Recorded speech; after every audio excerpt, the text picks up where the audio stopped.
సమాధానం వెతుకుతూ మన మేనిఫెస్టో పుట్టింది.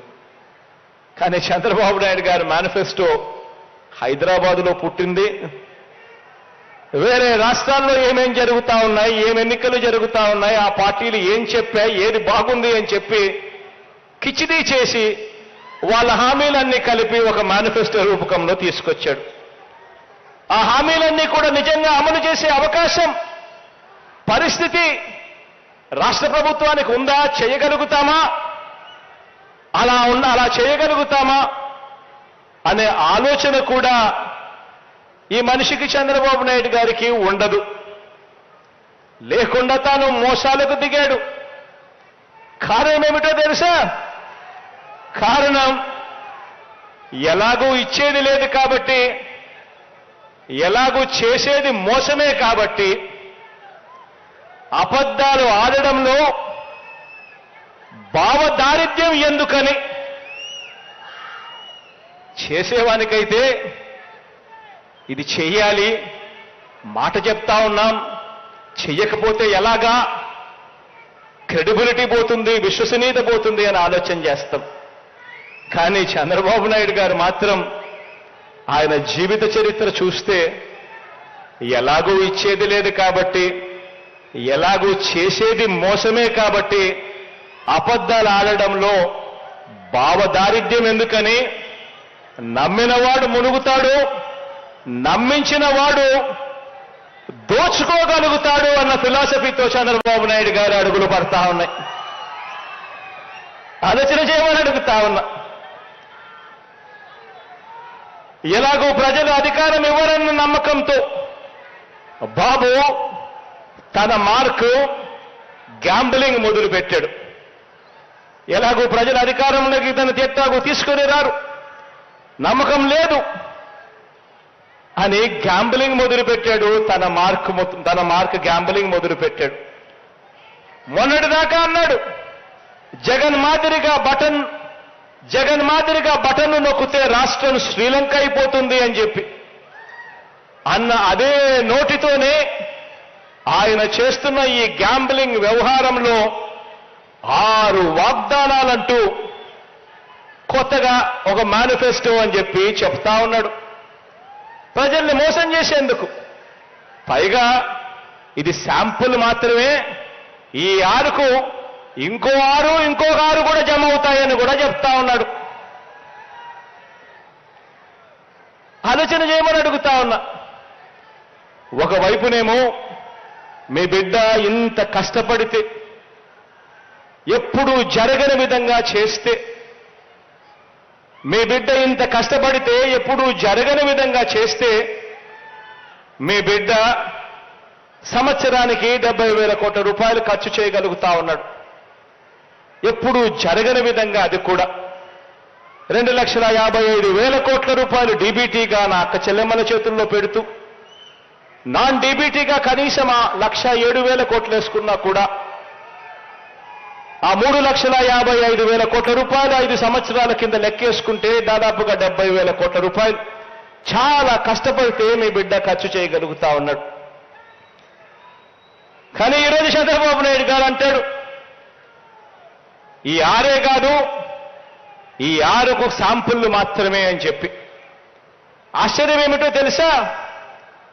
మీ బిడ్డ చేస్తా ఉన్న ఈ మంచి కార్యక్రమాలలో కొన్ని కార్యక్రమాలు, మీ బిడ్డ చేసే కొన్ని కార్యక్రమాలు ఎవరికైనా కూడా టచ్ చేయడానికి కూడా ధైర్యం సరిపోదు.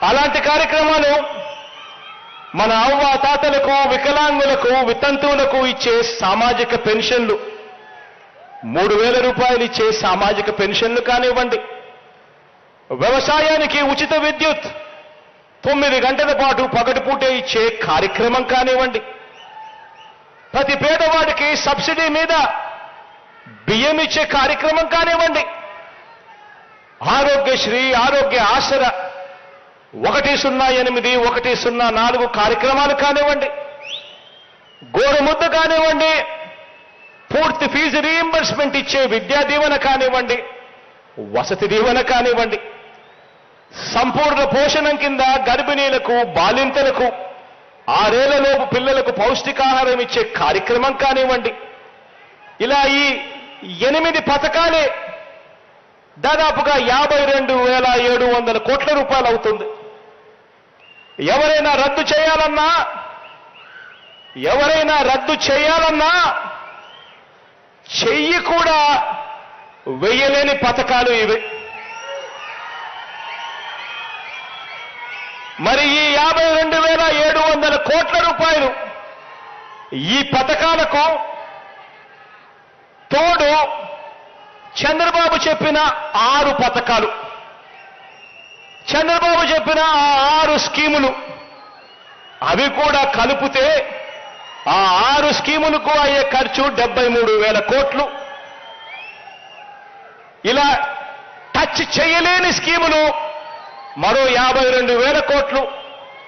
మొత్తంగా 1,26,140 కోట్ల రూపాయల లెక్కలు తేలుతా ఉన్నాయి. ఆలోచన చేయమని అడుగుతా ఉన్నా.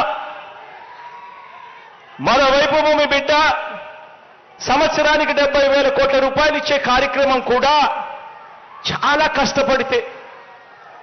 కష్టపడితే వ్యవస్థలో విపరీతమైన మార్పులు తీసుకొస్తే, ఎక్కడా కూడా లంచం అనేది లేకుండా చేస్తే, ఇంతగా పారదర్శకత చేస్తే, కష్టపడితే 70,000 కోట్ల రూపాయలు ఇచ్చే పరిస్థితి మీ బిడ్డ చేస్తా ఉంటే, గతంలో ఏమీ చెయ్యని ఈ వ్యక్తి, ఏ స్కీము పెట్టని ఈ వ్యక్తి, ఏ మంచి చెయ్యని ఈ వ్యక్తి, గత చరిత్ర అంతా కూడా మోసాలకే పరిమితమైన ఈ వ్యక్తి ఈ రోజు మీ బిడ్డ 70,000 కోట్లు ఇస్తా ఉన్నాడు సంవత్సరానికంటే, లేదు కాదు 1,26,000 కోట్ల రూపాయలు నేను ఇస్తాను అని అంటా ఉన్నాడు అని అంటే, ఆలోచన చేయమని అడుగుతా ఉన్నాను.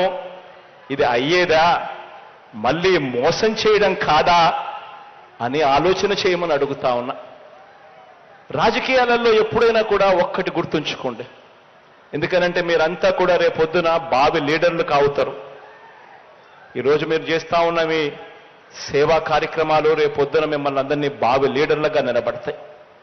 కానీ ఒక్కటి గుర్తుపెట్టుకోండి, లీడర్ అనేవాడు ఎలా ఉండాలి అనంటే, లీడర్ నోట్లో నుంచి ఒక మాట వస్తే ఆ మాట కష్టమైన నష్టమైన ఆ మనిషి ఆ మాట మీద నిలబడతాడు అన్న నమ్మకం ప్రతి పేదవాడిలోనూ ఉండాలి.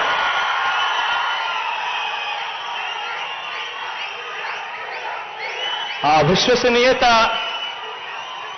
విశ్వసనీయత ఏ రోజైతే ఆ లీడర్ ఇవ్వగలుగుతాడో అప్పుడు ఆ లీడర్ను నమ్ముకున్న ప్రతి కార్యకర్త, ప్రతి అభిమాని, ఆ అభిమాని వాలంటీర్ అయినా కూడా కాలర్ ఎగిరేసి అదిగో మా లీడర్, ఆయనే మా స్ఫూర్తి అని చెప్పే పరిస్థితి వస్తుంది.